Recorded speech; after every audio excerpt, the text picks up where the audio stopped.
AI impact સમિટમાં વડાપ્રધાન નરેન્દ્ર મોદીની હાજરીમાં દુનિયાભરના સીઈઓએ કેમેરા સામે સેરેમોનિયલ પોઝ આપ્યો। એ વખતે દરેકે એકબીજાના હાથ પકડીને ઊંચા કર્યા, પરંતુ બે કોર્પોરેટ દિગ્ગજોએ એવું ના કર્યું। એ બે જણા એટલે ઓપન એઆઈના સીઈઓ સેમ ઓલ્ટમેન અને એન્થ્રોપિકના સીઈઓ ડારિયો એમોડેઈ। ના, તે બે વચ્ચે હાથ પકડવામાં કોઈ ગડબડ નહોતી થઈ, પરંતુ કદાચ તેમણે જાણી જોઈને એકબીજાનો હાથ નહોતો પકડ્યો। પછી તો આ વિડિયો ભારે વાયરલ થયો અને દુનિયાભરમાં તેની નોંધ પણ લેવાઈ। આ ઓકવર્ડ મોમેન્ટ વિશે સેમ ઓલ્ટમેનને પૂછાયું તો તેમણે હસતા હસતા જવાબ આપ્યો કે હું ખરેખર મૂંઝવણમાં હતો કે મારે શું કરવાનું છે।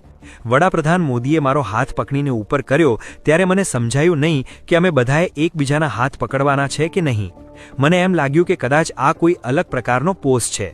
એક ક્ષણ રમૂજી અને ગૂંચવણભરી હતી।